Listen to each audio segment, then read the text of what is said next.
I forgot to set my green screen as well. Maybe I'll do that while we're in the lobby. Actually, it's pretty good. That's not bad.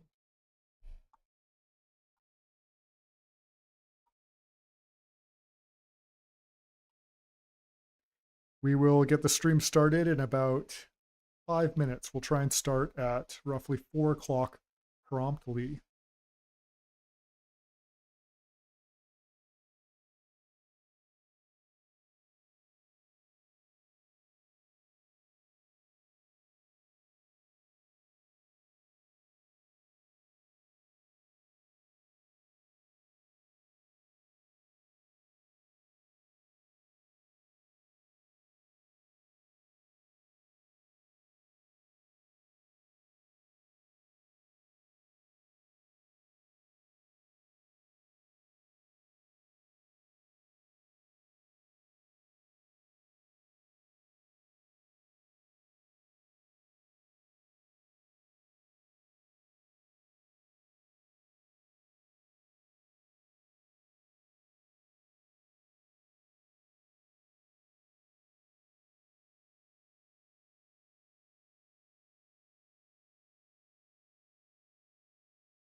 All right, let's get started.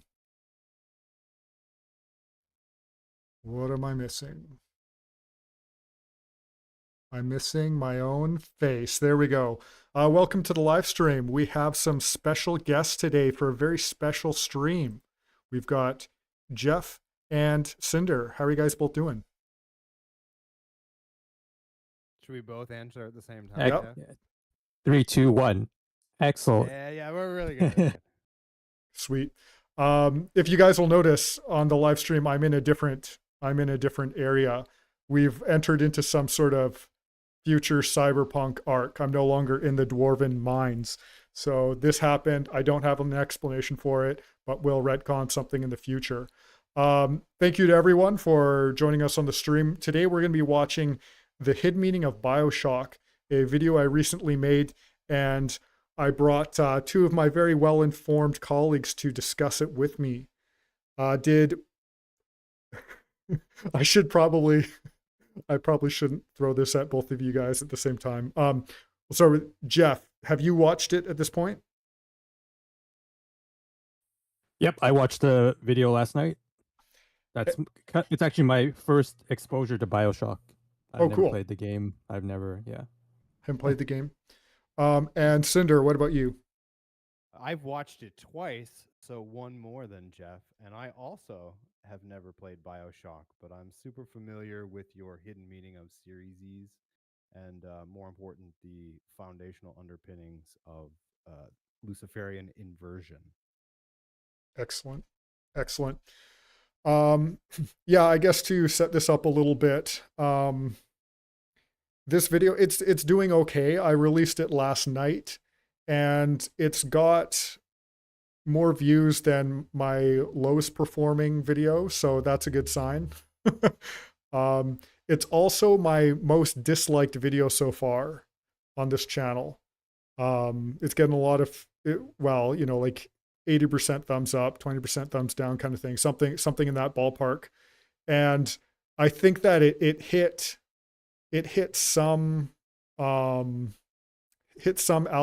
hit some group of people that weren't expecting what it was going to be. So well, I'm seeing like what is it? Video essays get pushed really hard again. I can't get away from them for some reason, and I just don't watch them. And that's the only thing I get suggested. Like, oh, did you know the downfall of this and the secret of that? And so that is consistent with what's going on right now with the algorithm. Well, I hope this bumps it a bit. Anyway, yeah, we'll do our usual thing where we'll just play it through. Let me know if you want me to stop at any time, and we'll discuss whatever we need to. What would you say is the gist of the negative feedback so far? Well, that's the frustrating thing is I like it when people I like it when they describe it, when they state what their beef is so that I can kind of figure out what's going on. There's one that was pretty funny. It's like, I was expecting a video about Bioshock and this is schizo rambling. That was pretty good. There's a comment that's like, this is like fan fiction. It's like, okay, so the guy thinks that I'm just extrapolating too much from the plot, which I think that what I'm saying is like well-grounded enough. There's some people making comments about like Christian mythology, so they just have issues with Christianity altogether. There was a comment that's from a guy who was like pretty clear atheist, who was like, I was not expecting this, but he like appreciated it from a video production point of view. He's like, it's very well done. It's like, okay, cool. So I think that most of the people who are having an issue with it just don't like the message itself, which I kind of address at the end of this video. I address the critics because I always get a similar type of critical response. But usually I will post the videos out in a couple different spheres. Like, I'll like post it to 4chan or I'll post it to Reddit. I'll kind of like sprinkle it in different places. And I usually get a bunch of downvotes as soon as it goes to Reddit because it's Reddit. This time I didn't post it to Reddit and it still got a decent amount of downvotes. So I find that to be fairly interesting. Yeah, anyway, good to see you guys in the chat here. I'm noticing Randy's here, Am3's here, and yeah, Renegade. Anyway, let's get started. Here we go. Just to confirm, Cinder, you can hear this? Oh, yeah. Okay. In the Hidden Meaning series, we discuss how popular entertainment is often retellings of biblical stories reimagined with a twist, serving as a way to realign people's sympathies away from the heroes of the original stories, and to focus it instead onto the villains, generally without the viewers noticing. I have to say too, I'm very tired of always summarizing the previous videos because every video at some point I do that.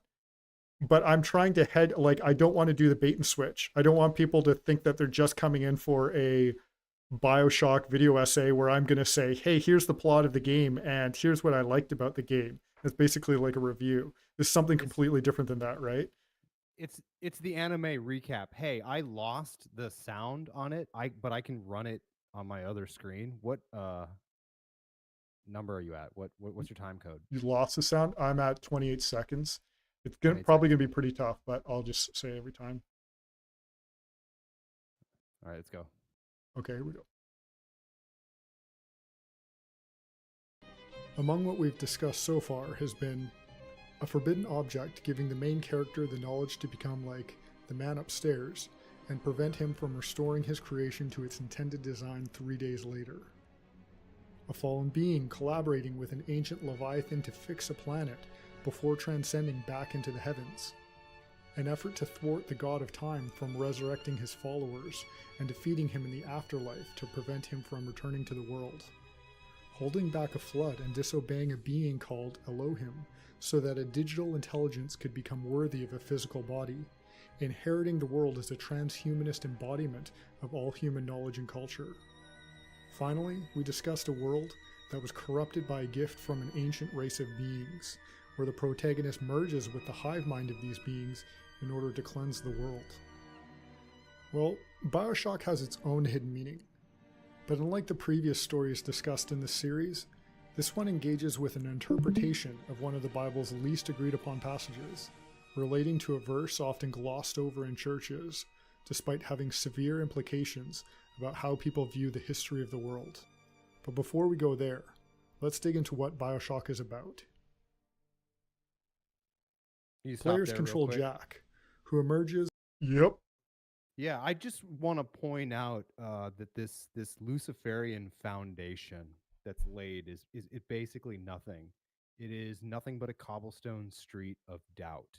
So it's never giving you like a firm ethos or a firm ideology. It's always, well, what if? But what if? Hath God truly said, right?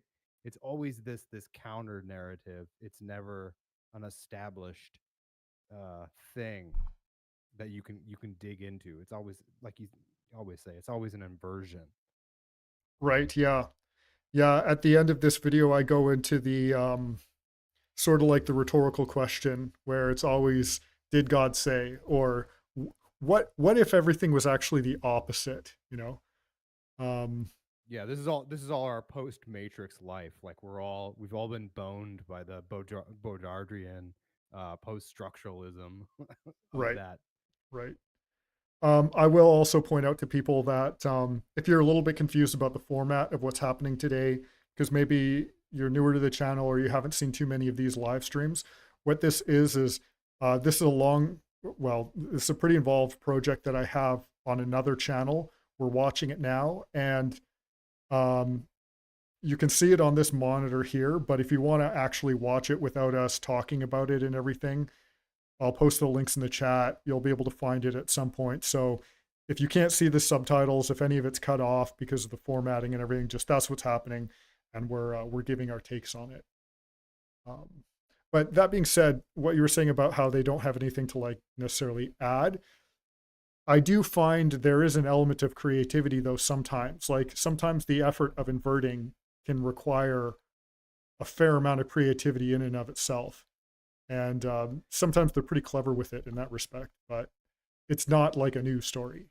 Sure, yeah, and I don't want to front load this thing, but I would say that inversion from like a writing aspect is kind of a cheap tool, a cheap trick to just, well, what if everything was just the opposite? Like I struggle with it with my own writing, thinking I'm clever, but finding that it's really just kind of an easy, well, what if everything that was white was black? You know, like what if what if you're not in the Matrix, but the Matrix is in you, right? It's just like, oh, okay, I'm over that. But you're not wrong. Like some of it's pretty cool. These worlds are all really cool in each of these games, right? So yeah, and the world building in this one in particularly super cool. Like the Art Deco aesthetic underwater is like there's a reason the game was super popular. Like they did some things right for sure, but at the end of the day, it's oh great, another patricide story, another like overthrow the demiurge, whatever.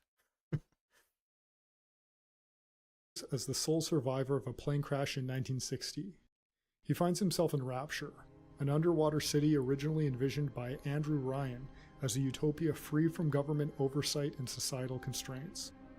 However, Rapture has devolved into chaos due to civil war and the rampant abuse of a genetic substance called Adam, which grants superhuman abilities, but also leads to addiction and madness. Guided by the enigmatic Atlas, Jack navigates the dangers of Rapture, including mutated inhabitants known as Splicers and the formidable Big Daddies, while uncovering dark secrets about his own origins and the true nature of Rapture. Throughout his journey, Jack faces moral choices regarding the fate of the Little Sisters, young girls exploited for their Adam, ultimately leading to a confrontation with Ryan that reveals Jack's manipulated past and the philosophical underpinning of Rapture's collapse. Bioshock came out in 2007 and was very important for the video game medium at the time. The gameplay was smooth, the world building compelling, and it had philosophical depth that called into question free will versus determinism. This due to a twist towards the end, similar to what we discussed the Talos principle based its premise around, as the player must ultimately overcome the game's quest-giving narrator. Like, that's cool. Of course, this environment. No Bioshock analysis would be complete without an obligatory mention to its not-so-subtle nod to Ayn Rand and her objectivist. Like, this is what America could have been. A sweet underwater Chevrolet building. Well, I mean, Chrysler building. Why do you say Chevrolet Chrysler building? Well, the same thing. It's all under the GM standard, but yeah, this is close to it too. I like how they tie it in with the Ayn Rand stuff, who I was a huge fan of at one time. But it's just that objectivism, that determinism to create something beautiful, and it almost makes sense that those people have to retreat to the underworld to build that. That statue that we just flew by I think it looks exactly like the statue on the cover of Atlas Shrugged. Right. Yeah. Yeah. Or it has the same aesthetic at least. Mm-hmm. Yeah. Back when we all liked Ayn Rand because we were all edgy libertarians. I miss those days, man. I still read The Fountainhead occasionally, just because it's encouraging, but I know it's science fiction basically. Jeff, what do you prefer, Art Deco or Dark Deco? Which one's Dark Deco? That's Batman animated series. This could probably classified as Dark Deco. So just Art Deco at night. It's like black. Yeah, more or less. Let's just leave it at that. Philosophy. Like Ayn Rand's book, Atlas Shrugged, we have a story where elites pursue a breakaway civilization, but in Bioshock, it becomes a cautionary tale. However, the hidden meaning of Bioshock may be hinting at something deeper than 20th century philosopher. Noticeable is its casual use of the names of ancient Greek gods and titans. It undoubtedly brushes up against a worldview that some dismiss as ancient mythology, while others believe is the literal history of our pre-flood antediluvian world, where long-dormant otherworldly beings are desperately seeking to merge with humans, offering a promise to become gods, in order that they might emerge from the depths to take their place on the surface world. So let's go deeper into those ideas before we tie them back in with Bioshock. In other videos, we discussed the war in heaven. Sorry, have you guys heard of the Seed Wars interpretation of the Bible before? Oh, 100%. Where Satan and his minions tried to destroy the lineage that would give birth to Christ through genetic manipulation and interbreeding. Yeah. Zany. That is, I mean, so wild. There may be some truth to it, but everyone I watch that's positing that theory eventually lose their mind or get shot up by the FBI for tax evasion or something along that line. All of those guys been out of control. Was William Cooper a Seed Wars guy? He entertained the theory. I never heard it directly from him, but that's what I'm talking. There's another guy, Fitzgerald. There was Ron Skiba. You know Ron Skiba, Rob Skiba. Yep. Yeah. Anyway, all those guys ended up passing away or being put in federal prison. I guess to be generous, what's true about it is that like the language of the symbolism of seeds, like God is seeding the world with a pattern, and what Satan is trying to do is seed the world with a different pattern. And human beings, as the mediators between heaven and earth, with free will, are choosing which pattern they kind of germinate, right? Right. Give body to. Yeah. There's a million wrong patterns and only one right pattern. So yeah, again, with that cobblestone of doubt foundation, when I was talking earlier, that's one of the things that's going on here with these inversions. Is it's just meant to sow doubt. It just makes you ask, well, has God really said? It doesn't even need to be a coherent worldview. It just needs to question the narrative of the Bible.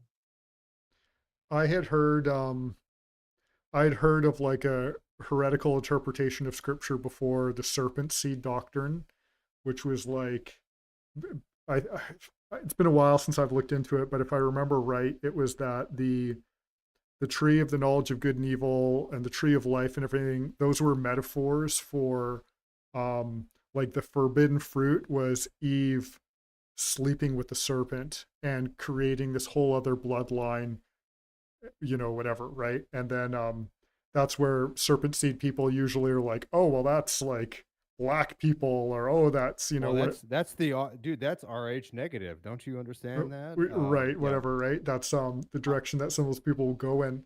I've heard that before, and then I'd also heard the interpretation that the Nephilim was like literal fallen angels breeding with people. I knew that idea existed, but the next piece that really was like what caused this video, I think, to be made was I heard the idea that it was like, what if humans weren't the only things that the fallen angels bred with? They also bred with animals, and that created hybrid creatures that were the mythological creatures. And once I like heard that, it was like, oh my goodness, what if all the stories were true, And like minotaurs and satyrs. Exactly. And exactly. And then I was thinking about that, and I was like, Bioshock. So that's all about gene splicing, right? Well, I heard that too in regards to the meat-eating dinosaurs, so like the Tyrannosaurus was a product of that, but like the Brontosaurus or Apatosaurus, right? Those were the good ones, but the meat-eating ones were demonic serpent seed mutations. Yeah. Yeah, we'll get into that a little bit more, but let's listen to the explanation of. On that also, there's this video floating around the internet. There's a guy, Nathan Reynolds, I think is his name. He claims to be from an elite bloodline that believe that they are descended from the Nephilim. And then he claims to be deep into this world of like this mystery religion, Babylon mystery religion. Right. Where they are crossbreeding animals with their Nephilim DNA or something and creating these monsters. Yeah, it's a really crazy video, but it's he has a YouTube channel about it. I think so. What does this set look like? Does it look like he's living in Geneva? Because his claim is that he's gotten out now. So. Oh, okay. Yeah, so now he's just living a regular life. Yeah, we'll get into some of the Nephilim stuff once it's explained in the video here, because I'll let the video do the explaining so the audience knows what we're talking about before we get too ahead of things. Yeah, sorry guys. This is a topic we're all interested in. Yeah. Oh, yeah. And how angels in rebellion against God were cast out of heaven. We're also familiar with the story of creation and the Garden of Eden, where God creates mankind as the peak of his creation to reflect his glory and govern the earth. However, the serpent, one of the beings in rebellion against God, tempts Adam and Eve with the forbidden fruit. Like the other fallen... I'm sorry, I just have to point out how bizarre it is that imagine a person is watching this stream right now on a monitor or on their phone or whatever, and in that there's an additional monitor where I'm in my cyberpunk office or whatever, and I'm watching on a monitor, there's another monitor. It's just, there's a lot of monitors in monitors going on right now. This is performance art. Yeah. Beings, this causes mankind to fall too. Sin enters the world, and death becomes the destiny of all humanity, since their natural state has become estranged from God. This puts the offspring of Eve at war with the offspring of the serpent, whose head would be crushed while he strikes the other's heel. This division God himself reconciles by entering into creation as Jesus Christ, where he overcomes death through resurrection. And all of this provides us with a basic explanation for the core of Christian beliefs. But within Christianity, there's an interpretation that claims to explain ancient pagan mythologies, which ties into the story that Bioshock may be hinting at. To understand it, we'll look at Genesis 6 to discuss the origin of giants, the Nephilim, and the Watchers. When human beings began to increase in number on the earth, and daughters were born to them, the sons of God saw that the daughters of humans were beautiful, and they married any of them they chose. Then the Lord said, "My spirit will not contend with humans forever, for they are mortal. Their days will be 120 years. The Nephilim were on the earth in those days, and also afterwards, when the sons of God went to the daughters of humans and had children by them. They were the heroes of old, men of renown. The Lord saw how great the wickedness of the human race had become on earth, and then we learn about Noah and the flood. There are several ways that this verse gets explained. Some say that the sons of God are his righteous chosen people, and what is described is them intermarrying with members of an ungodly nation, which would be the daughters of humans, which they were forbidden from doing. The issue raised with this explanation is, why would that create Nephilim? So that is like the interpretation that I most conventionally heard. That's what I would usually hear in church or concordances or whatever. This seems to be the mainstream interpretation. Yeah, and you had a comment asking where you got this footage, what this is from. What is this from? The animation. This was my laziest video when it came to citations. I can find it, but give me a minute here. Let us look. Let us poke around in your Yeah. hard drive on stream. Yeah, let's do that. Yeah, I'll figure it out in the background here, but after Sorry, I'm throwing off the tempo. Well, other people are asking in the chat too. It won't take very long here. I've found actually it might. I'll figure it out. We'll keep going. In today's context, if a Christian had a child with a non-Christian, it doesn't produce some kind of giant. So to address this, so I think it's just the animated Bible series, season 1, episode 2. Got it. Thank you. So I guess on the last thing you said there, if a Christian apostatizes and has a child with a demonic woman, then maybe that does produce a type of offspring that is unusual and maybe unusually powerful, maybe not just physically, but in other ways as well. But someone the who has that more I have with this power is, in the world. Yeah. Sorry, in a post-antediluvian or a post-diluvian world, this isn't meant to be a problem anymore, right? Like the flood was along the lines of what Rake was talking about, was an answer to like the bloodlines being intermingled, and so he just had to God started over with Noah and his family. But there were still giants after that, and that's one of the things it says. That's one of the things that like isn't contested. It said in the Bible that in those days and after. So it's like, according to the Bible, there were giants, there were the Nephilim afterwards. They may have been some sort of lesser version. At some point, there's a distinction between Nephilim and Rephaim or something like that. Yeah, I've heard that too. Yeah, and like no one really knows why or how but it seems like the flood may have been an attempt to address some of that. To go back to what you were saying, Jeff, about how there could be a possibility that if someone apostatizes, maybe it causes something different in the genes there. I think that it's really tempting for people to, and I'm falling for this myself, I make the comparison, I say, well, in a modern context, if a Christian and a non-Christian have a child, they don't end up with some sort of giant, right? But we're applying like sort of today's So biology. yeah, so here's kind of the secondary question. Do they mean giants in a metaphorical sense, or do they mean giants who are actually 450 feet tall, as it says in First Enoch? Yeah, I think that when I think of giants in the Bible, I envision like maybe max 15 feet. I don't think the like, they were tall as cedars. I think that was probably metaphorical.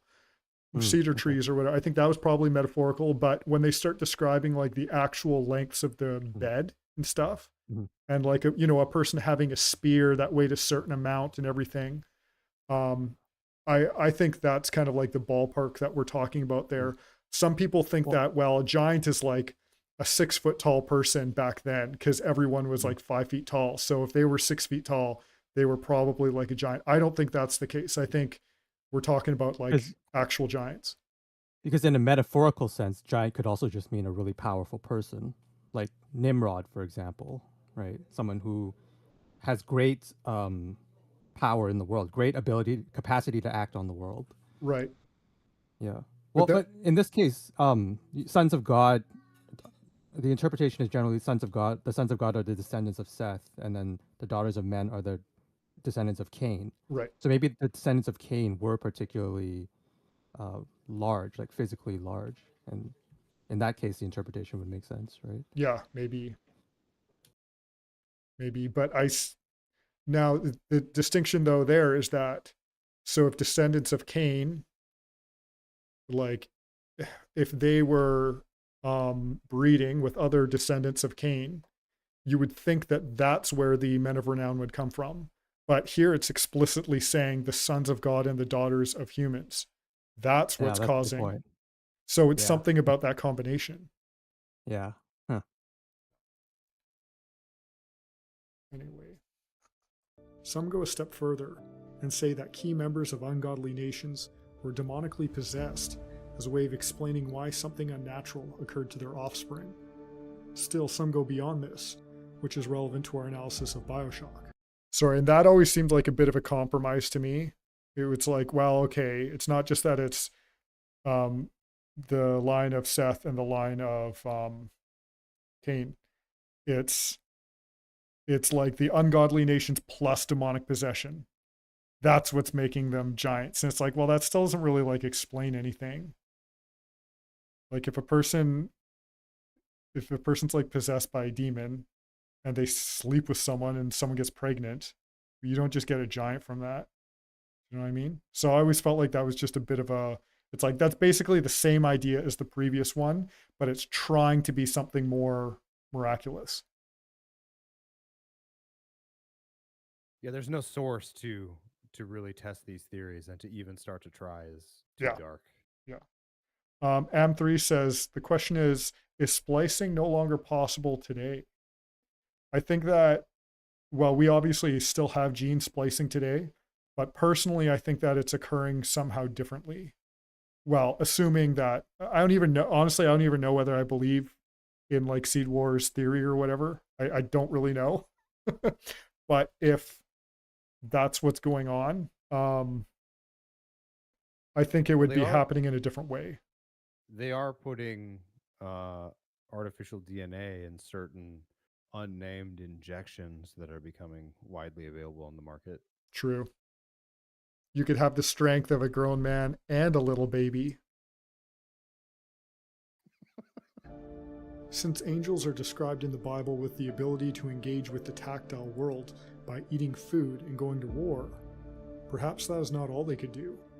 The idea is that the sons of God are fallen angelic beings who themselves literally bred with human women, producing the Nephilim, these mighty hybrid giants, which are also what's being referenced by the demigods of ancient mythology. Originally, I had used footage of Kevin Sorbo as Hercules, the whole intro sequence, and it worked. It was awesome for this part, but I didn't just get like a copyright strike because I don't care about that, but it fully made it so the video wasn't even visible at all. So I had to change it, and now this is Age of Mythology. But I didn't really explain that previous idea about splicing, ancient splicing. Um, you know how there's certain limitations, like there's some different species you can breed together, like a lion and a tiger makes a liger or a tigon, depending on which is the male, which is the female, right? Mhm. But those, their offspring is like theoretically sterile. Or, you know, you have a donkey and a horse gets a mule and stuff like that. Certain dogs and wolves, whatever. Um, I think that in the same way that closer to creation, people were breeding closer to their own family. Like if Adam and Eve were like the first people, at some point there was basically incest back then. But because the human genome wasn't degraded, it wasn't as big an issue until you reach further and further generations down, right? Um, so I think that the not just the human genetic code, the human genome, but like all created beings, it would have been more possible for them to interbreed in ways Yeah, that wouldn't work now. to knit together seemingly incompatible, because you have to assume if they were around near creation, they would understand the science of this stuff at a celestial level. So it wouldn't be that far away to say they could do it. Right. And, you know, we're also comparing things that are of this world. And what theoretically what we're describing as well is, you know, the daughters of humans and the sons of God, these, you know, angelic beings where who's to say what the rules are about breeding and what passes on and what works and what doesn't. And just, yeah, it's pretty out there. Also, you're speaking about a world that is more primordial, and Right. so it's kind of before or like first order, right? Hmm. So as the world moves from primordial to whatever the opposite of that is, um, things become more categorized, more specific. Because primordial goo is just like a, or whatever, primordial soup, what is that what they call it? Mm-hmm. It's just like this mix of proteins, right? But Right. then as as in the theory, as life develops, it becomes more specified. You get specialized organisms. Hmm. So it makes sense that in a more primordial world, more intermixing can happen between these kind of like nebulous categories. Hmm. All right, in this view, characters like Hercules actually lived and were not just a myth. This view is built on interpreting the phrase sons of God to mean beings created by God directly, firsthand. And to our knowledge, only Adam and the angels fit that definition, because Adam's children and the subsequent generations would be the sons or daughters of men. Like, I'm not some sort of ancient language expert or whatever, but when I heard that explained, I was like, that makes pretty clear sense. Like, it's hard for me to not see it as, well, that's what it's describing. So I don't Yeah, know. I'm with that. I'm with that theory all the way, Really, and a yeah. couple subsequent ones that come just after this. Hmm. I guess the only issue, the thing that becomes a stumbling block with this theory is like, how did the angels mate with humans? Mm-hmm. Do we need to But explain the birds and the bees? because angels are supposed to be bodiless, right? Well, Although at times they do appear with bodies, right? So I right. would I mean, assume it would enough be that one of those times. they can like eat food. You know, I had always right, known yeah. about them. I'd always known about them killing people, right? Like, um, the angel that kills all the firstborn sons in Egypt, right? Like that kind of thing would happen. Um, but what blew me away was when I went back to scripture where it talks about them eating food.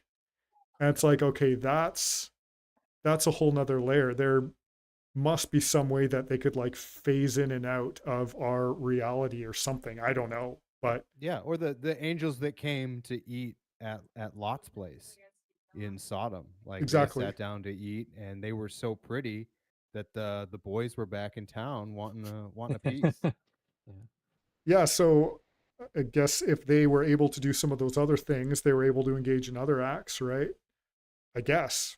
But I don't know. Okay, here's where I'm at with the whole theory is that it's like I'm Fox Mulder. I want to believe, but at the same time, it's like so fun. It's so fun that I'm cautious. Yeah, Where and so that's what I'm thinking happens to all these guys that I talked about earlier because they get so engrossed in trying to figure this stuff out. And then I have this conversation with other Christians who kind of get into this. When Mhm. you get into it to a certain point, you have to start going into the apocryphal texts and then beyond the apocryphal Yeah. texts. And that inevitably leads into like Jewish mysticism, Mm. demonology from the 15th century in Yeah. Europe, and it starts getting really dark. And as we've talked about well into the past, like when you look into the abyss looks back into you. And I think they start losing the image of the gospel, and they Right. start moving towards like, I have to know this, I have to know this. And it's like, well, trust the Lord with all your heart and lean not on your own understanding. And that's what they're doing. And then make something of an idol unintentionally of this knowledge, and it sends them into the temples of darkness, which are a lot of these books and theories. Well, and it's also very clear that whatever the correct interpretation is, it's not that significant a deal. Like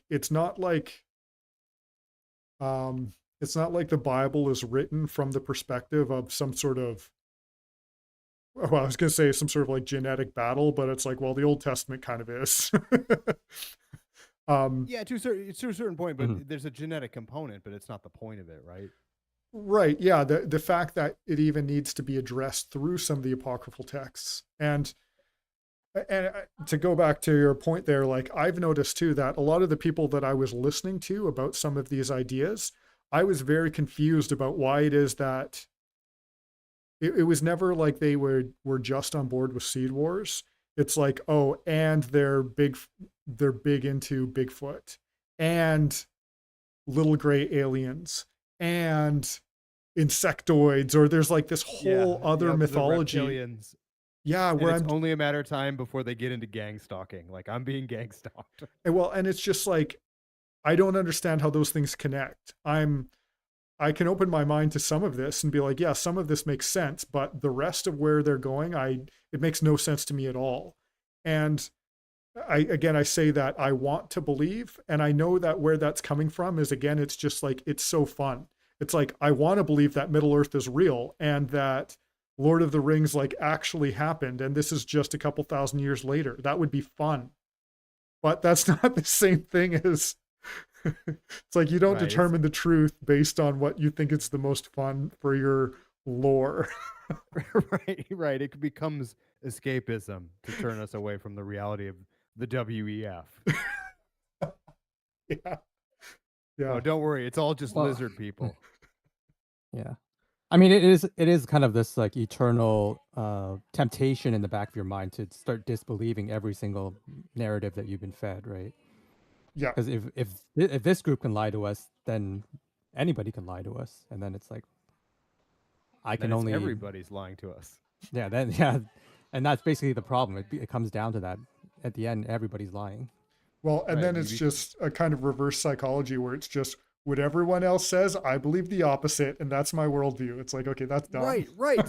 So like Yeah. look, it's baking inversion into your daily perspective, right? Mm, So that's the cobblestone of doubt that I was talking about, is mm, you believe nothing. And then you become open to some real weird Gnostic stuff, and then you start seeing the truth in like the demiurge stuff because you've worn down your walls of truth so much in pursuit of this stuff that is really unknowable. right. This is mystery, and it's mystery on purpose. You become susceptible to some lies that offer a more plausible truth, which is often heresy. Well, I know that what compels me about some of these ideas, it's not that, oh, this is unconventional and it's not popular and I just have some sort of like defiance thing. I know that that's not what's drawing me towards this.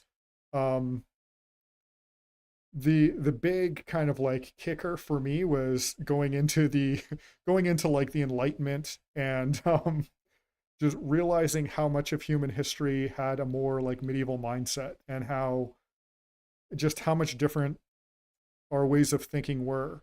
And I'm not altogether convinced that the current understanding of like the word Nephilim, what you hear in most churches, I'm not convinced that that's necessarily historically consistent.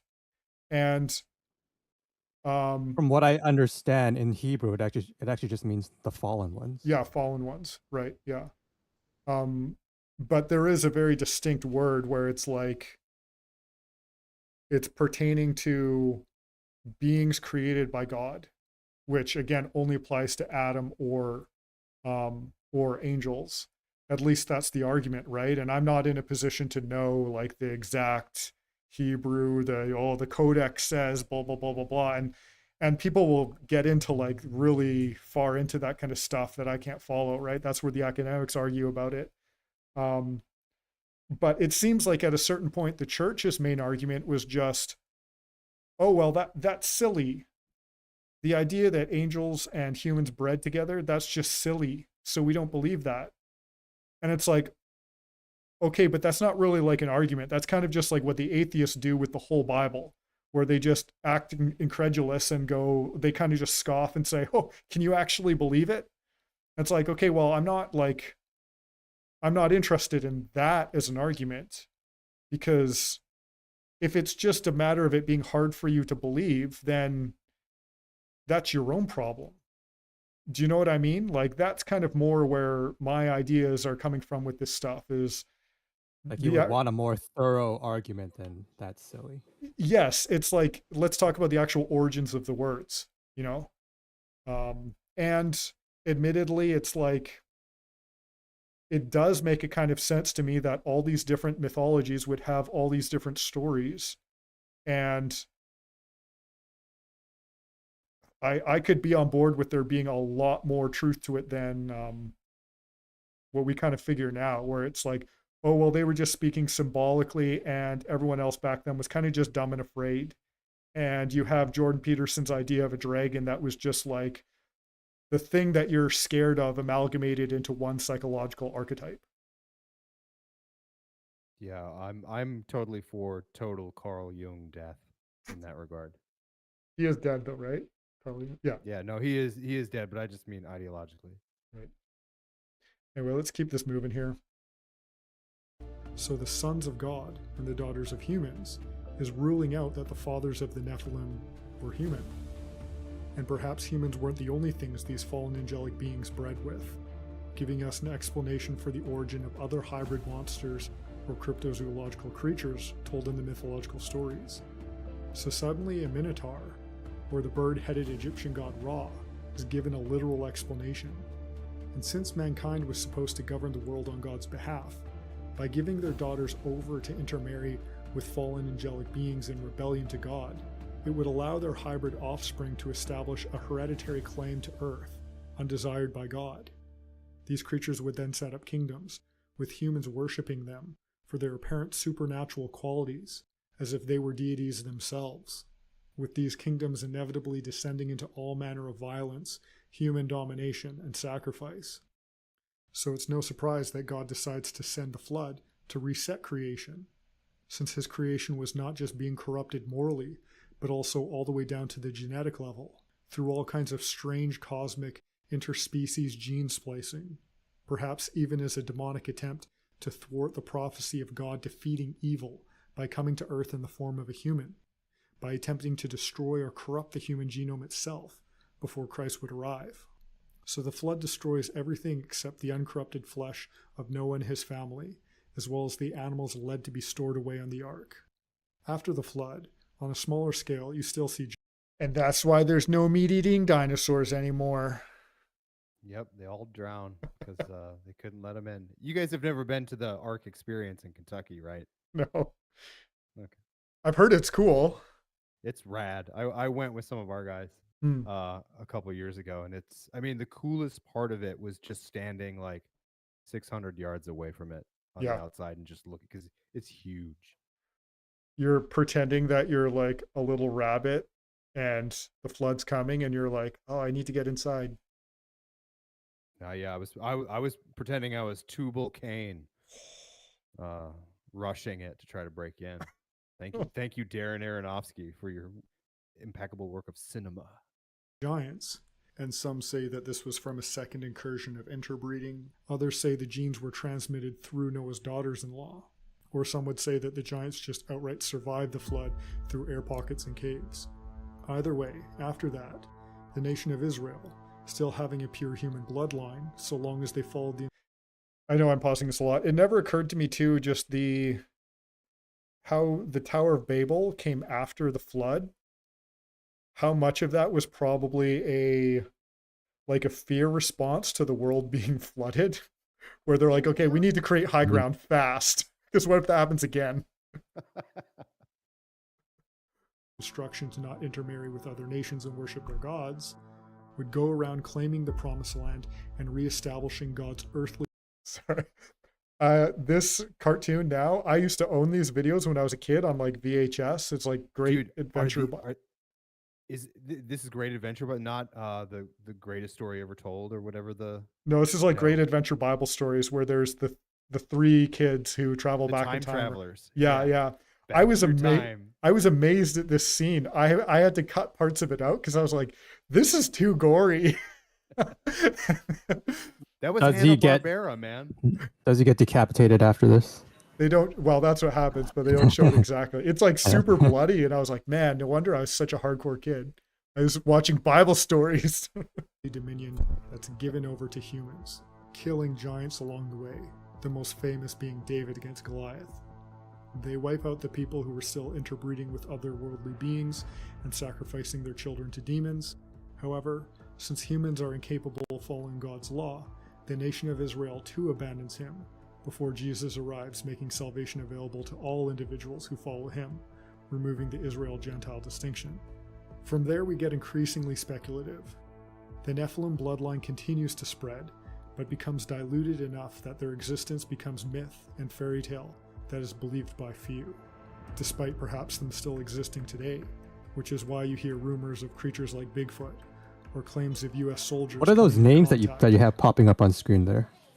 So this isn't anything that I made, obviously, right? This is from Assassin's Creed Unity. Oh, okay. And I could do a whole hidden meaning of Assassin's Creed. It would just be too laborious. But they're talking about exactly the thing that I'm describing here. And where this is taken from is if you were to go to YouTube and type in Assassin's Creed Unity Project Phoenix, they're describing finding the fragments of the precursor DNA that spread out throughout humanity, because that's what it is that makes the assassins special. That's why they have their eagle vision and everything, why they basically have quasi superpowers, is because they're like descendants of this precursor civilization in some parts. And the Templars are trying to locate and identify fragments of the precursor DNA so that they can put it all into one being. It's the same story. And this is done through this third DNA spiral. What do you call it? The triple helix spiral. And that gets into really deep stuff. Like with the Freemasons, you have the two pillars. Was it Boaz and whatever? There's the two pillars, and then in the center, there's usually kind of like almost something resembling a ladder that goes into the light, which becomes like the third pillar. And there's a lot of people who think that, well, that third pillar it's transhumanism. It's some sort of like synthetic intervention into the human DNA structure. There being some sort of attempt to build a triple helix into the human genetic code with this genetic tampering. And Assassin's Creed is like just full on outright saying it as clear as anyone could explain it. I'm not surprised. Yeah. All these like super ancient things that all these old secret societies hide in all their symbolism, and you have to read all these old texts from all these old whistleblowers to try and figure out what the heck they're talking about. Assassin's Creed's just like, oh yeah, we'll make that the plot of our video game. Yeah. With a giant in a cave in Afghanistan. Those who worship demons.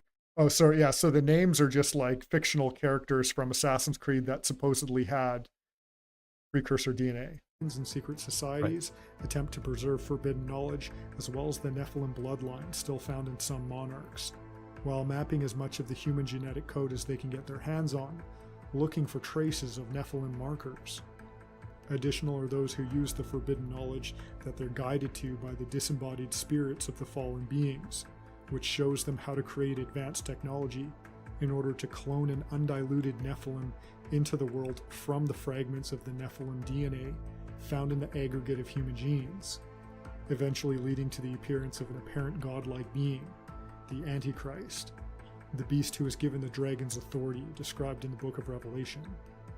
So it explains why Christ is described to return when it is like the days of Noah, being a reference to a world that is not just sinful, since it always has been since Eden, but in this case unique, because it's been subject to widespread demonic domination through genetic hybridization, similar to the conditions preceding the flood. Again, much of that view is speculation, and it's largely supported by non-canonical apocryphal texts like the Book of Enoch. So it isn't characteristic of what your average Christian thinks. However, what we're describing falls in line with the world that Yeah, so in the subtitle down there, they were talking about locating a person who had a surplus of the ancient DNA. I can see how someone who's unschooled in all this information could look at this and be like, this is ridiculous. Yeah. Yeah, man. Again, why would a person be on the internet if they're not going to Schizomax? Yeah, dude, that's what I'm saying. Is like I came for the schizo and was surprised it was a Bioshock. Yeah. Traits. So let's return to Bioshock and tie it in. Yeah, and just to go back there too, you have like the hardware and the software in a way where there's the demonic influence that's allowing people to create certain technology, and then that's the software, and then the hardware is in an attempt to locate and identify this genetic code that is supposedly diluted amongst much of humanity, and that the like old monarchical bloodlines still organize themselves around in these old ancient societies, supposedly. Like Subnautica, Bioshock starts our story with a vessel falling from the skies, reminiscent of rebellious beings that are cast down during the war in heaven. Our player character even described as an angel when first seen by another. Sorry, I'm pausing it so much, but what I was worried about is I really don't want to stretch things too far in these videos. And when I was formulating the analysis, I was like, am I just mapping on what happened in Subnautica? And so I'll be like hesitant about introducing certain ideas. And then, because in Subnautica, it made very clear sense. You come from Aurora, right? The mother of Lucifer. And your name means, what was it, like bright son of light or something like that. Your name means like light. Same thing as Lucifer, right? And so I was like, okay, I got to be careful that I'm not just taking what happened in Subnautica and putting it on Bioshock here just because there's a similarity in the start of the game. But then it's like, oh, they call you an angel first thing, you know? And same thing with the tower, where I'm making a comparison with it being the Tower of Babel. It's like, okay, so is every time there's a tower, a light tower or something like that, it's like the Tower of Babel? But it's like, no, this one, there's specifically this civilization underwater, and you have this tower that like shoots out of that realm into the one above, which is the like the regular atmosphere. If your point of reference is underwater, then it's like you are reaching into the heavens once you push through the water, right? So it's like, well, yeah, it's like annoying how similar these things get after a while. But anyway. Oh, the real Elon Musk is here. Thank you, Mr. Musk, for attending. Also similar, the player crashes into a world covered in water, a quasi-fifth day of creation, with human origins next on deck. We approach a light tower that stands in contrast to the flooded world, a Tower of Babel that successfully stretches into the heavens, that's been created by civilization submerged underwater in a post-Diluvian environment, surviving the flood. we learn that the purpose of the underwater city is an effort to become like God and be free from any government oversight or moral constraints. The underwater city is called Rapture, a phrase normally understood as an end-time event where followers of God are taken up to be with the Lord, meaning a carrying off or snatching away. In Bioshock, the city of Rapture is meant to be a heaven for the elite. Unfortunately, it's fallen into chaos due to addiction to a genetic substance that grants powerful abilities. The substance is called Adam, and when it's mixed with an actuating chemical called Eve, we're given a product that's advertised as evolution in a bottle. Curious though is that unlike what its name suggests, Adam is not human genetic material. It was initially discovered in underwater slugs. Then this foreign otherworldly genetic material mixed into humans, giving them powers. Another annoying thing about this is that it's like in these Luciferian gospels, whatever you want to call them, they're always trying to take credit for either free will, humanity having the capacity for free will, or just like creation generally, creation as a whole, or mankind. So for them to even call it Adam, when it's like not even the human genetic code, it's this otherworldly thing, it's like insulting if you look at what they're doing in that sense. Yeah, and it's not just creation, evolution specifically. Like God wanted to create this stuff, and this is good the way it is. I like these slugs. It's just slugs, and it's like, no, we're gonna take this.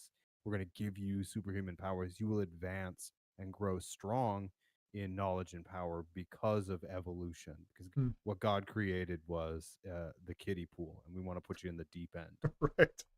And I was thinking too a bit about slugs, because again, I'm like, am I reaching here? What's I'm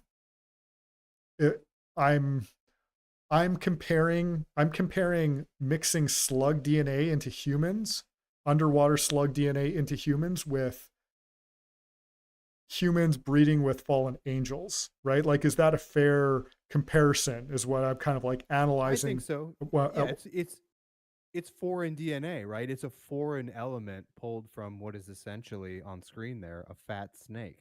Right. And the like Rapture is like the underworld, this underwater civilization.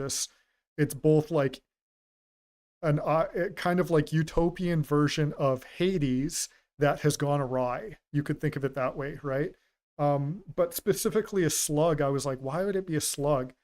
And I was thinking like the serpent's curse was that it lost its legs, right? And it was sort of like condemned to crawl around, to crawl on its belly.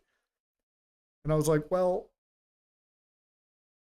maybe that's why this thing is a slug, because that's like the most humiliating thing possible, is that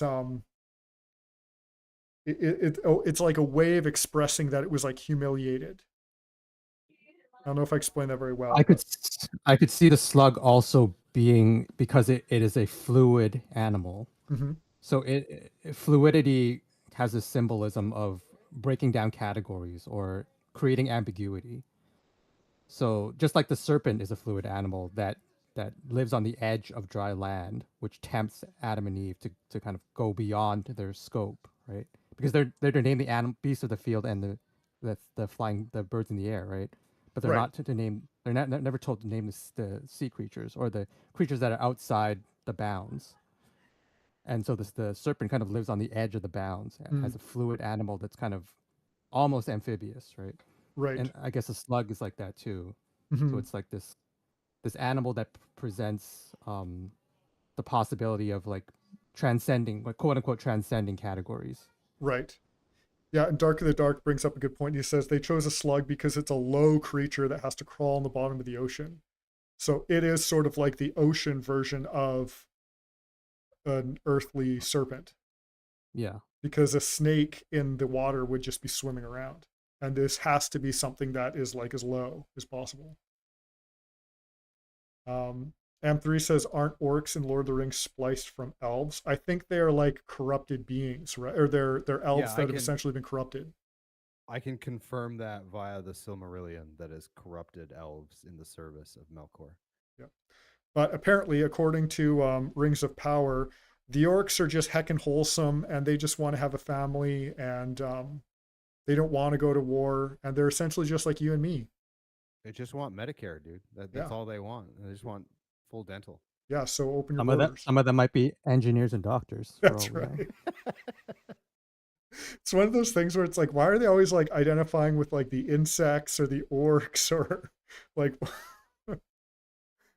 and causing them to go mad with violence, much like we earlier described otherworldly beings breeding with human women to create powerful beings, causing the world to become swept up in enough violence that God would send a flood to reset it.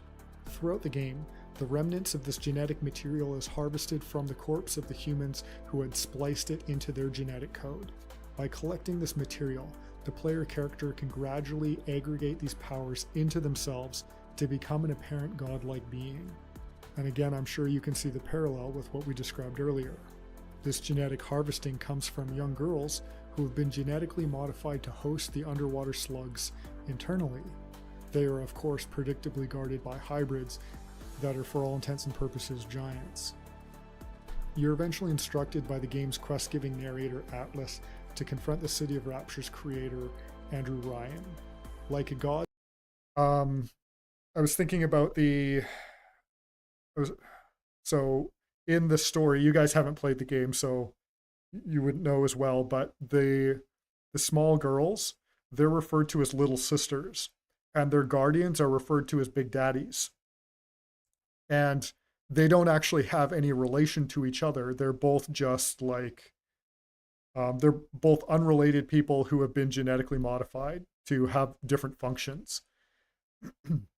So it's like, well, why is one referred to as a daddy and the other is a sister? Why wouldn't it be like father-daughter or something? Either brother-sister or father-daughter would make more sense, right? So I was thinking about that. And I was like, well, it could kind of make sense if what we're talking about here is the sons of God being fallen angels. So that's the male component, is this otherworldly being, right? And the daughters of humans. So the female component is humans. So if they're little sisters, that implies like a peer. You know, they're equal to you. They're one of your sisters, right? But if it's a big daddy, that is someone who's higher up in the hierarchy. And this story, the argument that I'm making here is that this is some sort of ancient astronaut theory story where like Lucifer is trying to get credit for human evolution, human creativity, human ascension. And so, and to go back to my frustration about them calling the substance Adam, even though it's not human genetic material, it's sea slug material, but they have the gall to call that Adam, right? Adam and Eve. So there is this like, I think it may have been deliberate to call the one big daddy and the other little sister because of what it implies about the hierarchy.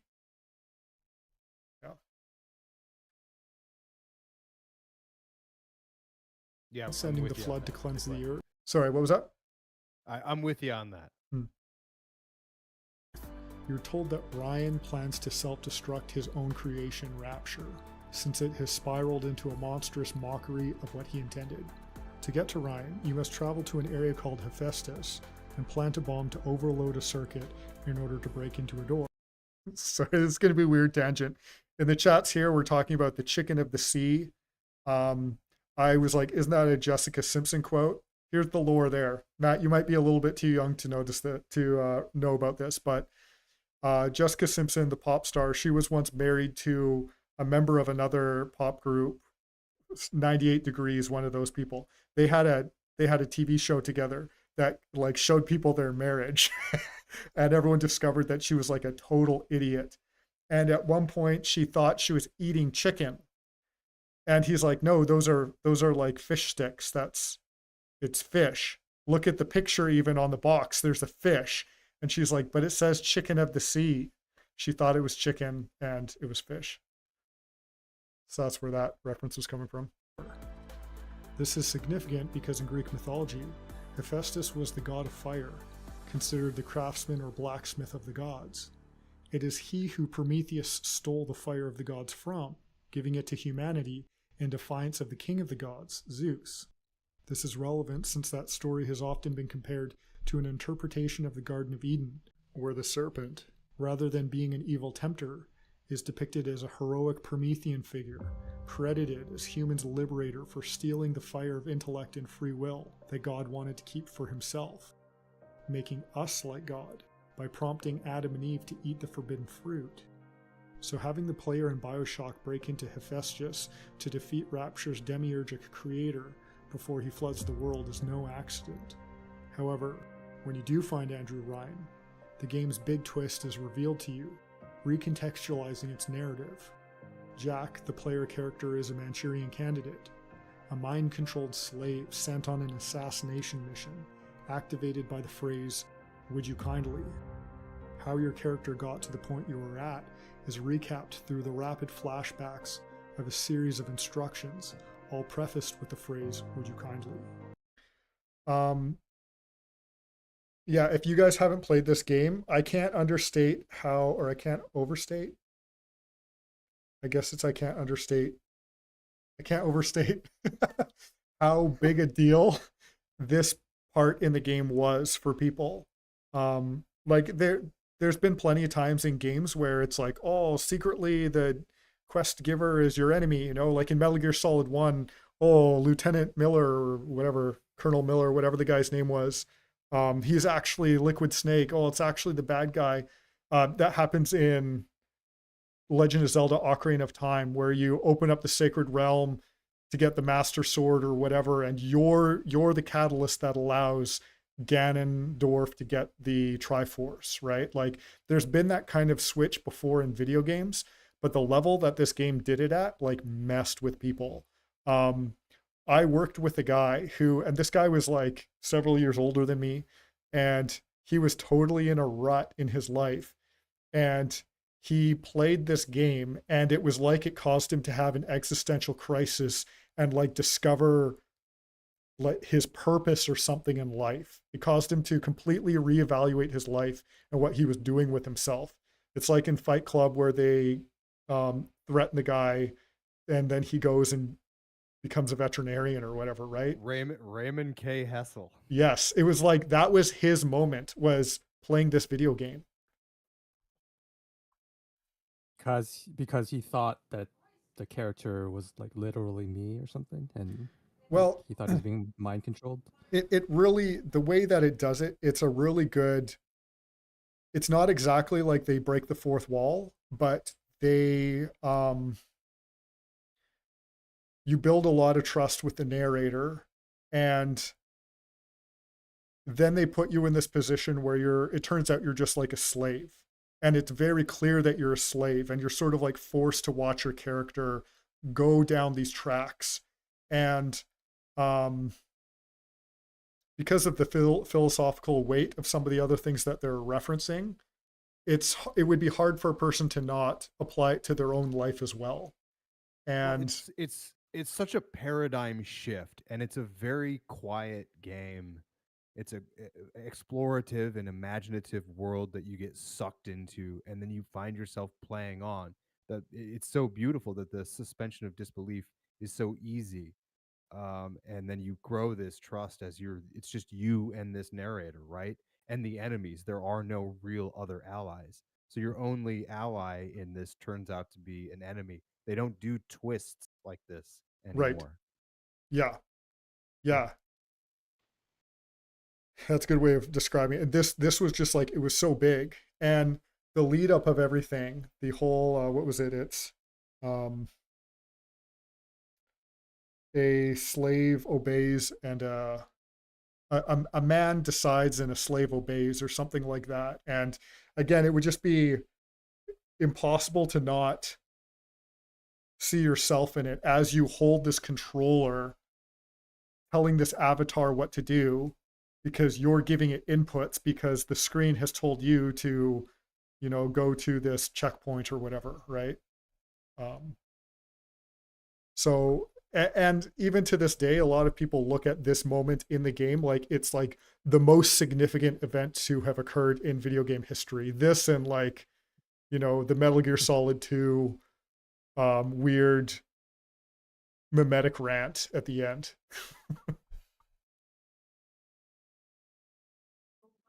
Matt got Right, motion. I got about 15 more minutes till my turkey's done resting. Okay, we'll try and cruise through this here. This includes the plane's crash that brought Jack to Rapture in the first place, because he had been activated to hijack it. Andrew Ryan even uses the activation phrase to command Jack to kill him, and he does. Though this causes Jack to now become self-aware that he is a slave without free will. It's also revealed that the game's narrator, Atlas, who has been giving you instructions through the use of the activation phrase, is not who he appears either. Throughout the game, you've been receiving breadcrumbs of a character named Frank Fontaine, Atlas's true identity. Fontaine was a business rival to Andrew Ryan and the one to discover Adam, introducing genetic modification to humanity, making him our Promethean serpent figure. However, Fontaine was thought to be killed by Ryan's men in a shootout before the events of the game. In actuality, Fontaine faked his death and took on the Atlas persona, where he then ignited a civil war against Ryan. I didn't bring it up in the video, but you also have the leader of the rebellion suffers a fatal wound and returns, or what seems to be a fatal wound. That's very similar to what's described in the book of Revelation,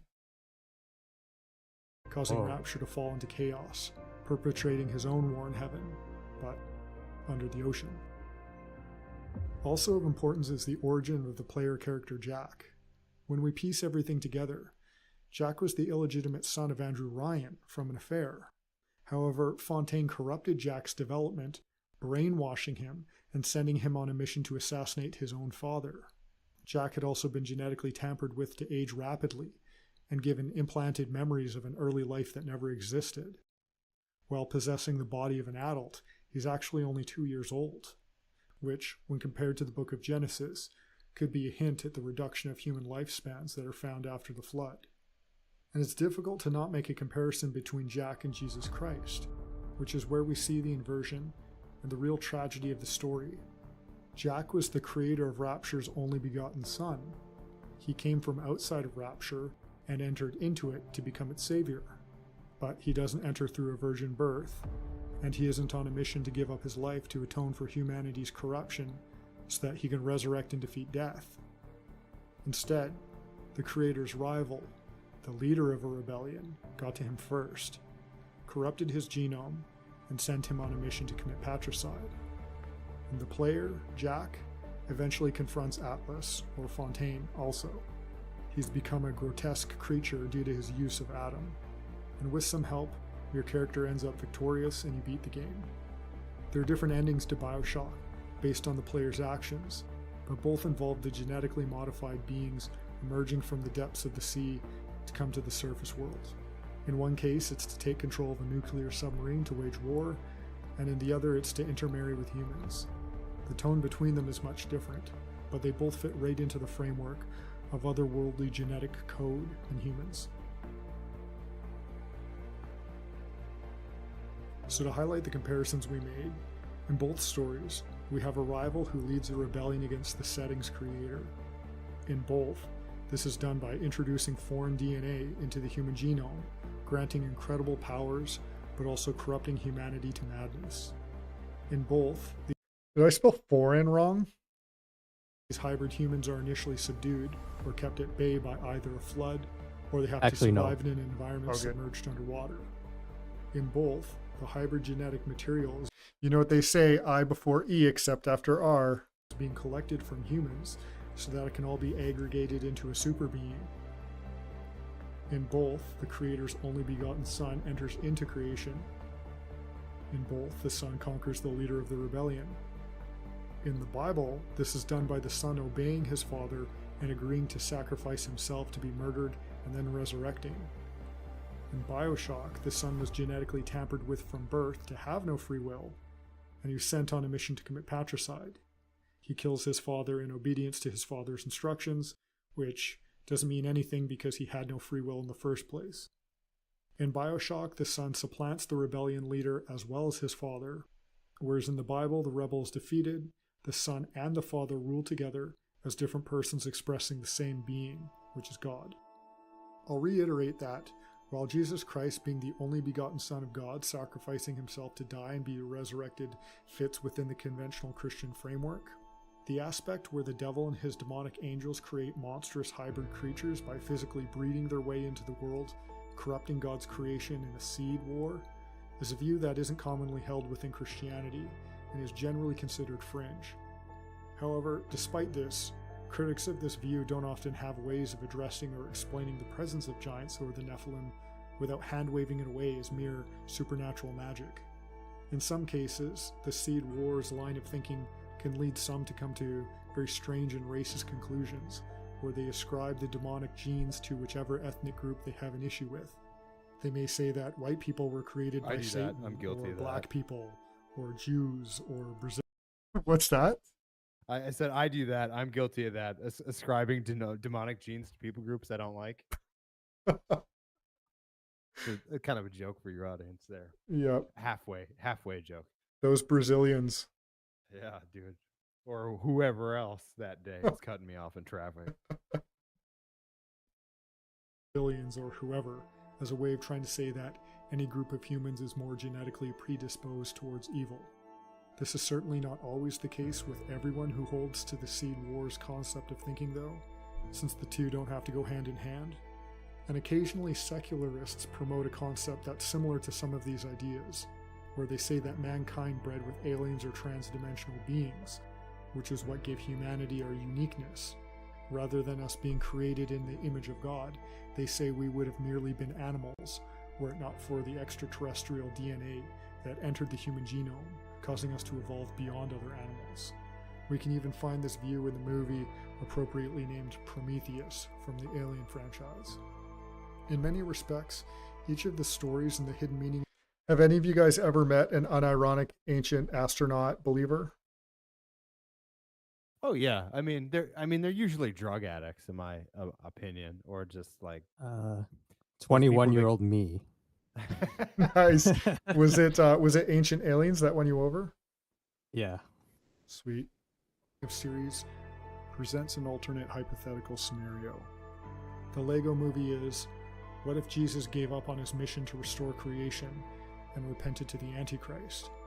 Subnautica is, what if Lucifer ended up winning the war in heaven against God? Skyrim is, what if Christ returned and was defeated? The Talos principle is, what if disobeying God in the Garden of Eden was the right thing to do? Enshrouded is, what if we took on the mark of the beast and joined the hive mind? Well, Bioshock is, what if the flood failed and Jesus could be corrupted? And the hidden meaning, just that imagery there, hey? Unreal. Yeah, The series can occasionally that's what rocked me when I watched it recently. Yeah. And then, it's like they'll put something like this in the game, and then people will get pissed off when I analyze the story from a Christian perspective. Yeah, your family, and there's 3 of them, so you could say Father, Son, and Holy Spirit too. Provoke agitation and hostility from the fan bases of content we discuss. In many respects, I don't blame people for reacting that way. People play video games to have something to escape too. And just like how they don't want their games to cram political ideology down their throats, they don't want their entertainment to cram religious ideology down their throats either. Having someone analyze their hobbies through a theological lens can feel like an attempt to turn it into that, spoiling the fun for them. And that's never been my attempt.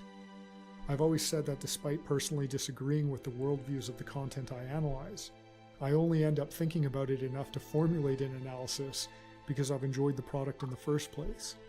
However, if it upsets you to be told that there's a nefarious subtext hidden in the stories you love, well, I'm just the messenger. I'm not the one who's trying to brainwash you here. These products have always been doing that. And the least you can do is become self-aware that it's occurring. So that being said, would you kindly like and share this video with a friend? Thank you for watching.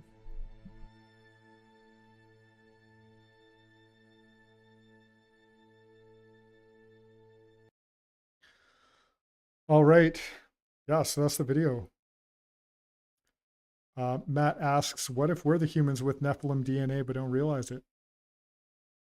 I I don't, desire the daughters of men. yeah, I don't think it really matters, to be honest. Well, we are made new creatures in Christ. So what does it matter? What does it Right, matter? right. Um, since you're the tightest for time, Jeff, what were your thoughts and impressions? This is the second time watching through it, and yeah, I did miss a lot of the details the first time. Actually, I missed the whole Seed Wars thing. I wasn't sure what you were referencing there, but yeah, Mm, now that I watch it back, yeah, it kind of makes a lot. I can see the connections a lot tighter now mm. that you were trying to draw there.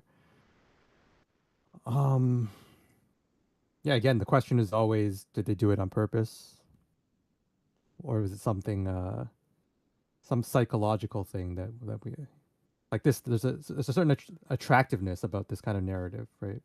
Mhm. Well, what I often say is like we're not necessarily controlled by a secret society, but we are controlled. I shouldn't say controlled, but by a society of demons that have been around since the beginning of time and know what people want to do and what they like. Yeah. So what's to say that they're not being influenced by the forces of darkness to make this funny little video game that subverts truth? Yeah, I think sometimes it's deliberate. Sometimes it's kind of a matter of the story finds you. The idea kind of like takes hold of you and expresses itself through you. Um, and there's that idea of like synchronicity as well, where things just end up kind of lining up. That's But a it Carl Jung phenomena. right, yeah, and but you know, like as accidental as it may be, if I'm seeing a person, if I'm seeing like them put three people crucified up like that, it's like you have to be deliberate. You're saying something very specific on purpose. Dark of the Dark had a good question. He said, "Do you think the people who write those scripts are actual raging atheists, or are they not aware of the undertones here?" I don't think they're atheists. I think they're secular perennialists, right? They're like that douchebag at the bar that dates all the cute girls that, I take a little bit from every book, man, to try and uh, assemble my worldview. And I'm just cool. If you just be cool, I'll be cool. Hmm. I think that's what they're doing. I don't think they're doing it maliciously necessarily. Mhm. That would be 31-year-old me.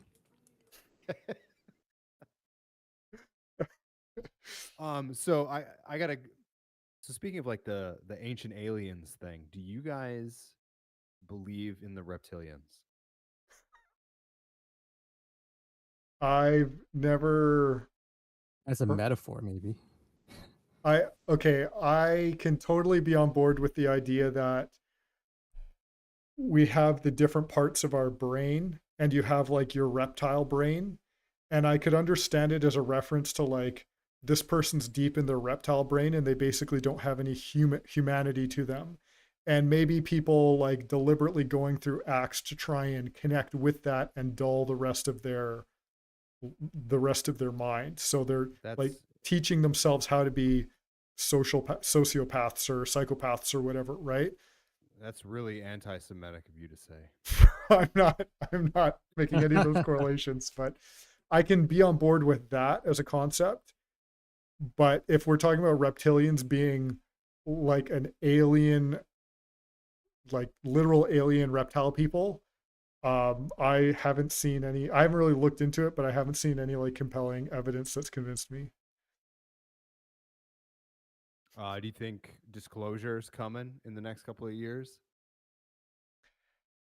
That's funny because on a previous hit, not hidden meaning, what was a series you and I used to do, Jeff? Theory of Theory of Theory of Everything. That's right. Yeah. everything. Theory Yeah. of Everything. We talked about our own trajectories and how it was like, um, first it was the government trying to convince us that aliens aren't real when they are. And now it's like us not believing that Yeah. aliens are real. and they're Yeah. fake and gay. But the Nowadays, you're a government, conspiracy theorist if you don't believe in aliens. right? Yeah, but the government's trying to convince us that aliens are real, and it's just like, I don't really believe you anymore. Yeah, Um, in the states they keep doing this thing. It's like, well, we have evidence. There is a ship, and we're gonna tell you about it. But they keep doing the QAnon thing, or just over the next hill. You right. just wait. Disclosure's coming. And no one believes them ultimately is the problem, is that they keep trying to tease it out and everyone's like, no, you're full of crap, right? I do think that there's like other worldly beings, so whether it's other dimensional or whether we call them like, if at some point demon and extraterrestrial, it's almost like synonymous in some way. um Maybe, I guess, literal people from Mars would be different than demons, but Well, I mean, who knows how it works? I mean, you've read Paralandra on the Out of a Silent Planet, right? yep, yep. Who's to say that the second heaven, which is where these disembodied spirits live, don't have places in the galaxy that they habitate, right? Right. Yeah, I don't know. It's too deep lore for me to be able to figure out. And the people who are so confident about it, I can't figure out where they're getting their confidence from. Because there's some people that are so sure. And I'm just like, I don't know, man. Yeah, Maybe. it's similar to the seed theory and all the stuff we talked about earlier. Is to go and try to confirm it is to put yourself in danger. I guess. I don't know. It's fun to think about sometimes. But unless I'm like in a dark alley toe to toe with a reptilian, it doesn't really change things too much for me. That's the objective of the next Nathan Rake op, right? Yes. To go toe to Toe-to-toe. toe with a reptilian and fight them for real. Start posting on Craigslist to get him to come out. Try to bait him out. Free flies. I got these 20-gallon sacks of flies. Mealworms. Yep. Dark of the Dark is asking to come in on the voice chat. We're in a back channel kind of DM thing, and I think we're going to be tight for time, so I'm not going to open it up to the regular Discord here. But we'll see how things go. Anyway, yeah, Jeff, I want to make sure that you're able to leave in your time frame. Do you have any kind of like final thoughts about the video itself? How do you think it stands in contrast to the rest of my hidden meaning of work?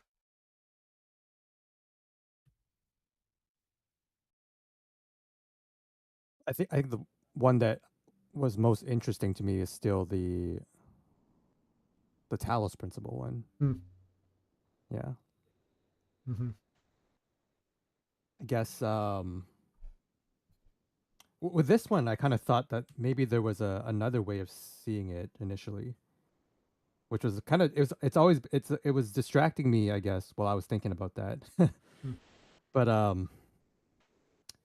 because you also compared Rapture to Tower of Babel, and so I was thinking maybe another way of looking at it is that this shows what happens when someone tries to construct a Tower of Babel, that inevitably it breaks down into this kind of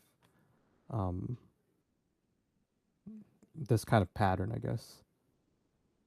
That when humans try to reach into the heavens, to build a tower that reaches into the heavens, inevitably they're going to try to use whatever knowledge they gain from that to transcend humanity itself. Yeah. There's an interesting thing because sometimes I describe these things as if there's like as if it's a Luciferian gospel, and it's like, okay, well, the implication is that if you're not on Team God in the Garden of Eden, then you're on Team Serpent, and you kind of like replace God with the serpent. But with these groups, that's not necessarily the case. They don't necessarily like deify the serpent, and they don't even necessarily look up to the serpent. They almost will see the serpent as something as outdated as the demiurge itself. That eventually, like, the person has to surpass the serpent, and maybe the serpent was the catalyst that caused a person to self-actualize, but they too need to be conquered. And Yeah. in this story, you end up the final boss is the serpent figure. And with this, it's all like, it's interesting how it's sort of a cautionary tale, but in the same sense, it succeeds. Like, all this bad stuff happens under the water, but by the end of the story, they make it out. They make it into the real world. And I think that our camp can sometimes underestimate just how much they're willing to burn down and sacrifice to reach the transhumanist ascension. It's like they will happily use the world as like biofuel to rocket into this utopia that they think exists, no matter what the Yeah. cost. Yeah. So they're definitely not afraid of saying that. That reminds me of this thing this Zen Buddhist guy in one of our discords used to say. It's like, when you meet the Buddha on the road, kill him. I think that's kind of what he meant by it. It's like the Buddha is just a vehicle for you to get to transcendence. Hmm. Yeah. Right. And Buddhism is like a whole other demonic rabbit hole we can go down someday. Hmm. Sorry to the Buddhists in the chat. Yep. Cinder, do you have any kind of closing thoughts, or how did you feel that it went in contrast to some of the other ones? Well, I would wrap it up with my initial statement, which is the Luciferian Foundation is just a cobblestone of doubts, right? Like, you have an established truth, God said, and all of these narratives are different ways to sow doubt in a person, giving them, I mean, it's a video game, so do you really have free will? Like, you're playing an avatar, but you have the emotional feeling of rebelling against God. So it's almost like inuring you to actual rebellion. Hmm. And that's, as fun as video games are, it's escapism, but you're escaping into this realm that could be interpreted as a heretical simulator, right? Heresy simulation. Yep. Or just outright rebellion. So you play through that and you do internalize it. Like you said, that guy found meaning in something like this. And who's to say that meaning is like, oh, well, whatever God has a plan for me, forget that. I'm making my own way. And Hmm. how does that work out according to James every time? Yeah, it's almost like an initiation rite. Yeah. It kind of is. A lot of our entertainment is getting more and more like that. I don't know if it's we're seeing it more because we get older or if it's just becoming like the days of Noah. It's probably both true. There are other Bioshock games. There's Bioshock 2 and 3, which I didn't even want to get into.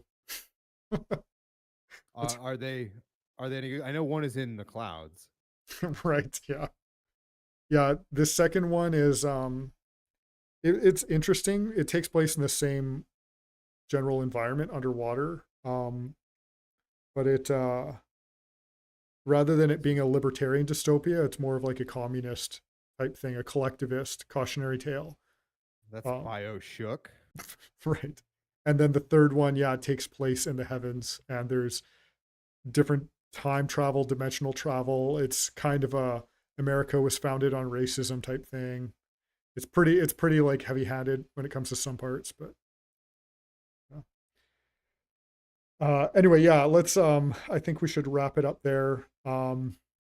Maybe I will give Dark of the Dark, if you want to jump into the general voice chat in the live stream, I'll give you the final say, and we'll shut it down there. But yeah, thank you very much, guys, for jumping on with me. You guys' insight is very much appreciated. Cinder, where should people look for you other than in an alley fighting reptilians? Look for me on Nathan Rakesmith live streams occasionally. Here we go. And Jeff from IronAgeArchive.com, where should people find you? Actually, IronAgeArchive.com doesn't exist anymore. It's gone, dang it. Yeah, pretty much the same as Cinder now, and you can find me on Nathan Rake stream because, well, I basically been through a little bit of hell and back this year, but actually I'm not back yet. So that's the thing. So I'm still working my way up to being back. But we should catch up off hopefully. stream sometime and Yeah. grab something. Yeah. Yeah. So you can also find Jeff and Ali's fighting reptilians, more metaphorical ones though. And yeah, let's. I'm gonna leave that chat. Thank you again, guys, for coming on. I'm going to jump on to the general chat. If Dark the Dark jumps into the general voice chat, he can say his 2 cents. Otherwise, we're going to shut it down.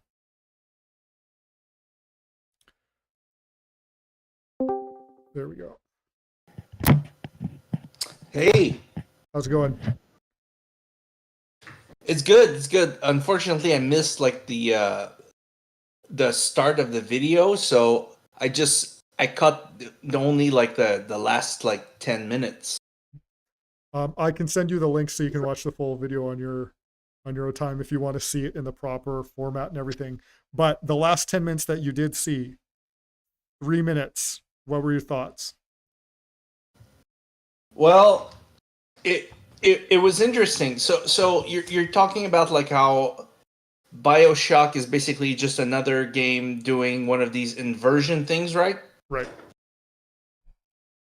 And they're basically doing this thing where it's like, oh, okay, so humanity's gift is secretly not a gift. It's a stupid fucking slug, and it's like a DNA thing that comes from a slug. Like, I wish I got to watch the whole thing from the start, but to me it was like, yeah, okay, this is another blatant inversion.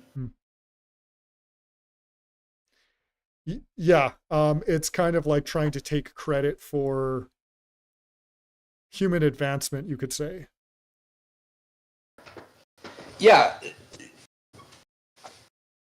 Honestly, it's kind of unoriginal at this point because we've seen so many of this before.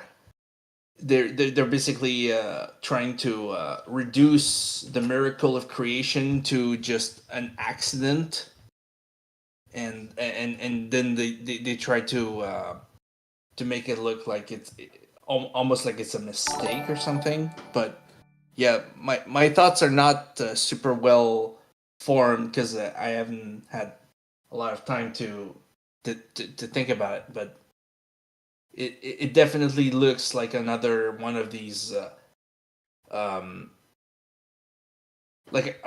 one of these inversions. But I think once a person sees the pattern, then it starts to become really repetitious. But for a lot of people, this seems totally unique, totally original. This is like life-changing. But once you see it, then it's hard to unsee it for a lot of people. If it was the first time you heard this theory, it would be probably mind-blowing. But because I've seen this so many times, it was like, oh, okay, here we go again. Yep. And with this one, I definitely put more emphasis on like the Nephilim and some other sides of it, and just the ancient astronaut theory end of it too. What I'm noticing is that there's the kind of like early 2000s atheist, total secular atheist, is definitely not in vogue anymore. And what you see a lot more of is you see people trying to say that, yeah, humans are like special. Humans are like intelligently designed. The universe is like uniquely created, but they still want to do it in some sort of weird secular way where they say that we live in a simulation, and there isn't a God, but this is some sort of like very specifically designed thing. Or they want to be like, well, yeah, we're not just animals, but they don't want to say we're created in the image of God. They want to say that, yeah, we're not just animals because aliens intervened and kind of like bumped us up, elevated us, and we're going to continue to elevate, So they keep wanting to have their cake and eat it too, I'm noticing.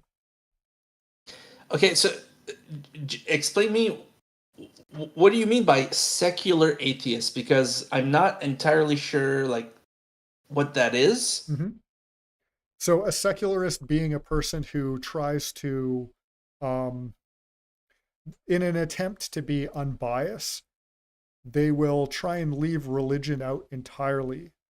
And that in and of itself causes them to hold a bias, where they're kind of like presuming that they are neutral and that they don't have the baggage of certain ideology. That's what they're trying to, or that's what they're kind of like putting on themselves. That's kind of like what secularism is. It's to say that your religion doesn't really matter. We're all kind of on the same page.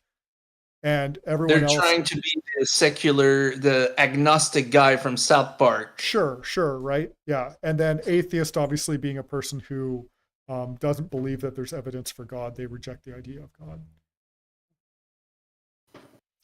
Yeah. Anyway. Okay, so yeah, sorry, final thoughts, and then I'm going to hit the super chats and we're going to wrap it up there. What are your final thoughts? Yeah, no, sorry, I don't have anything right now. Did you like it? Yeah, it was interesting. I'll definitely watch the full thing when I get the chance. Sweet. Okay, I'm going to duck out here. Thanks for jumping in. Thanks for giving us your 2 cents. Okay, thanks. Yeah, see you later. Yeah, we got some super chats here as well. Thank you very much, guys. So first we had Nord Hooger donating $5 saying, thanks for making such a great video. That means a lot coming from Nord Hooger.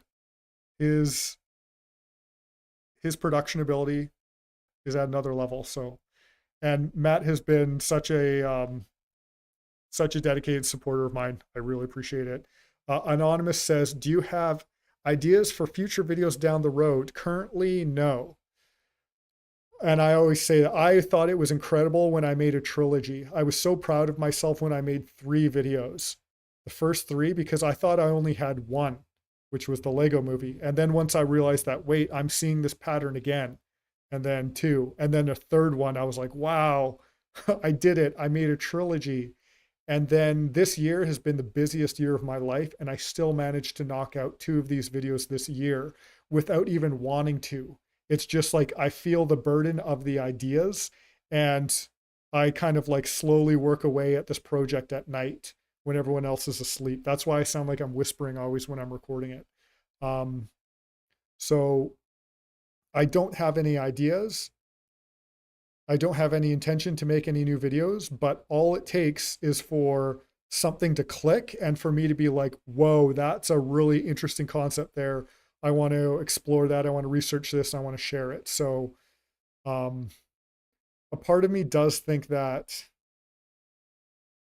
what I would be interested in doing is I'd be interested in not doing a video game anymore because I don't like the medium anymore from an analytical perspective because it takes too long. It's way easier to sit down and watch a movie and break down all the scenes.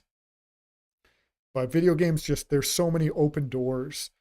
So I would like to go back to doing like a movie maybe. There's a part of me that's interested in what's going on with Assassin's Creed. There's also a part of me that's interested in what's going on Attack on Titan, especially after going through Bioshock. If you were to replace the overlap between Bioshock and the Sea Slug, if you were to take that concept and just add Norse mythology, you basically end up with Attack on Titan in a setting that's sort of quasi like World War II-ish, plus steampunk, ODM gear or whatever it's called. So Attack on Titan would be pretty interesting as well, but I have no intention right now. And then finally, $5 from allegedly Owen Benjamin. It says Owen Benjamin, so I'll trust that this is exactly from Owen Benjamin because it says so. It says, how dare you not invite me to the stream when this is the top subject? I have experience in my mom, and my mom said I have 147 IQ. I'm in the bushes outside your house. Well, I believe it. Yeah, he talked to Revenge of the Sis, and I kind of like those guys still. but it was boring. I was so bored. They were burying the hatchet and getting along. I don't want to see that crap. I want to see them hold his feet to the fire and ask him why he tried to extort Jim Bob and such. I did send in a super chat that was like, how does it make you feel knowing that I became the Dark Lord's true apprentice?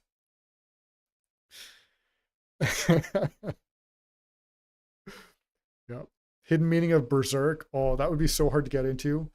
A part of me does want to get into some of the content that has deep lore, but that would be so hard. Where it's like, where do you even start? Anyway, let's call it a stream there. Thank you guys for watching. Hope it was interesting for you. Thank you for those who donated. Thank you very much. Yeah, I don't know when the next one's going to be. I don't know when the next stream is going to be. I don't know when the next hidden meaning of video is going to be.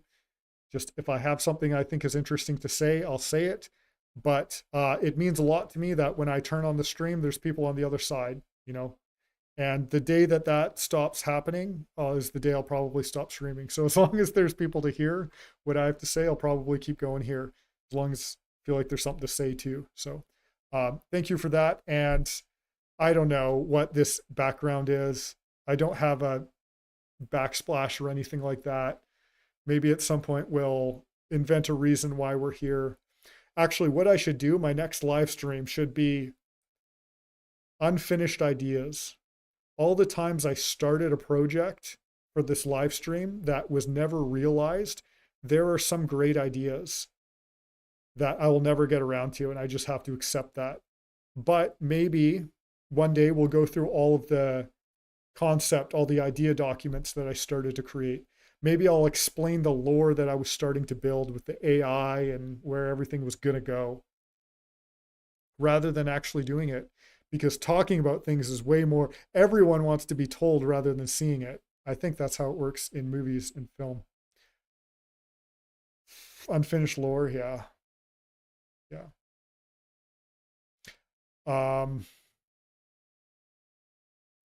Yeah, too many tangents I could bring up. Anyway, thanks again, guys. Just the voice in the void, right? Once again, thank you for watching. That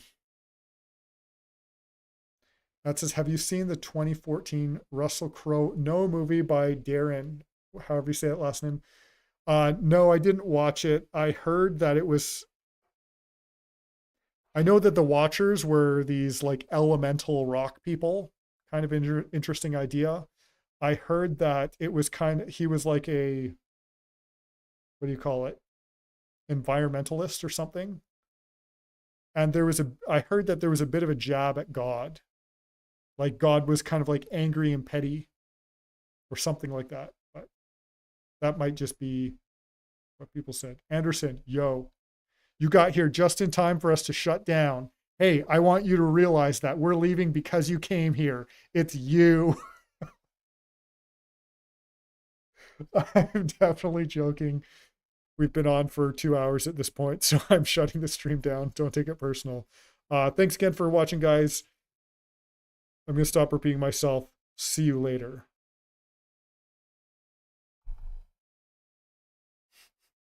Wait, let's change this so that instead of saying, wait, I'll make one right now. Add text. Add existing. Thanks text. You see it up there? Boom.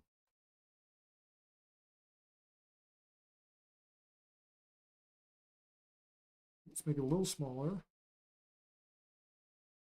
It's pretty good. Now let's have it sort of in the middle.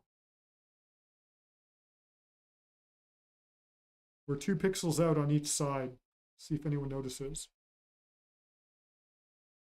Yeah, I'm stuck being live. It's your fault. I can play music now too. I'll give you guys an outro song. We'll play that creepy Bioshock song that everyone liked. Empty houses. So sad, so heart-wrenching, this song.